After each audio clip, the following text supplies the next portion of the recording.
à l'époque des ancêtres, le tatouage était quelque chose de prohibé. Parce que derrière tout fait de tatouage, il y a un esprit. Lorsque tu te fais des scarifications sur le corps, tu appelles à toi certaines entités. C'est pourquoi nos ancêtres, ils avaient interdiction dans la tradition de se tatouer. Parce que nos ancêtres refusaient que nous faisions évocation sur nous des esprits du bas astral. Parce que un dessin que tu fais sur ton corps appelle vers toi et chez toi et sur ton être un esprit. C'est pourquoi, Manganga, tu as quoi dans le dos là? L'aigle, non? Est-ce que c'est un aigle simple? Non. Il y a quoi dedans? C'est un aigle complet. Non, il y a quoi dans ce dessin? Il y a quoi dedans? Il y a un esprit. Oui. Hein? Voilà. Mais c'est parce que toi tu es dans le haut astral que c'est un esprit positif. Voilà. Hein? Celui qui me bouscule là, c'est lui. Hein? Voilà. C'est un esprit positif. Alors, les gens qui décident des serpents, et qui t'a décidé ça? Quelle était sa vibration? Était-il propre? Parce que celui qui te fait le son-ci, sa nature rentre en toi au travers du dessin qu'il fait. Et du coup, les tatouages sont interdits dans notre rite, dans notre tradition. À moins que, dans l'acte du tatouage, il y ait une information que les entités veuillent faire passer. C'est seulement là que des images peuvent être faites, des tatouages sur le corps, à moins que ce soit quelque chose de recommandé par les entités. Mais à la base, on ne se tatoue pas. Voilà. Non pas que ce sont les actes de bandits, c'est juste pour blaguer que je dis ça. Non, les tatouages, c'est pas pour les bandits. Mais les tatouages entraînent derrière la personne tatouée un certain nombre d'entités. Et leur nature dépend de celui qui porte le tatouage et de celui qui a tatoué le tatoué. Voilà. Qu'en est-il des balafres? Les balafres aussi entraînent dans la vie de celui qui est balafré l'attraction de certaines entités. Parce que derrière les balafres, il y a des esprits. Un type d'esprit. C'est pourquoi les balafres sont signes d'identité. Mais on s'identifie par rapport à la qualité vibratoire. On s'identifie par rapport aux énergies, aux esprits qu'on a derrière nous.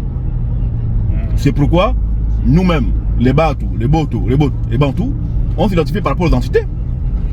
Ce sont les entités qui font que, ah, c'est mon frère, ah, c'est mon parent. Parce que nous avons les mêmes énergies derrière nous. Et ces énergies, c'est quoi? Ce sont ce qu'on appelle d'abord les ancêtres. On a les mêmes ancêtres. Mais c'est quoi les ancêtres? Ce sont les esprits, ce sont les entités. Donc on a les mêmes entités. Et dans les balafres que les gens se font, donc ça mobilise un certain type d'entité. Et c'est pourquoi d'une coutume à une autre ou d'un groupe à un autre groupe, les balafres diffèrent. Il y en a à qui on met un gros trait comme ça, une belle nana, mais avec un gros, une balai cicatrice sur la joue. Tu dis, oh là là, ça gâche toute la beauté. Quel gâchis. Et les autres, tu vois là sur le visage, ça prend ici, ça vient atterrir là. Hein? On lui déchire le front. Tu vois, par une belle femme, c'est quoi? Bon, l'autre, on déchire la lèvre. Hein? On déchire la lèvre. Comment? Hein? Oh, mais quoi? Donc tout ce que vous avez vu là comme qualification que vous pouvez faire, c'est vous déchirer les lèvres, vous déchirer les visages, vous déchirer les joues. Or, derrière tous ces actes-là qui visiblement sont des actes de punition, c'est pas qui ont puni, mais en fait ce sont des entités qui sont mobilisées pour que les personnes, quand elles arrivent quelque part, quand un autre le verrait, elle dit, ah, ceci là, on dit qu'en fait, ça c'est mon parent. Il dit, ah non, lui il appartient à tel groupe ethnique. Donc ce sont les premières formes de carte d'identité, les balafres. Et chez d'autres personnes, il y avait des dessins, il y avait des objets chargés d'entités. Donc quand j'arrive dans un village, on m'a dit, toi tu es de quelle ethnie? Je sors juste l'objet.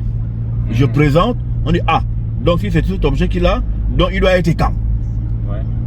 Donc c'est comme ça qu'on se présentait à l'époque ancestrale.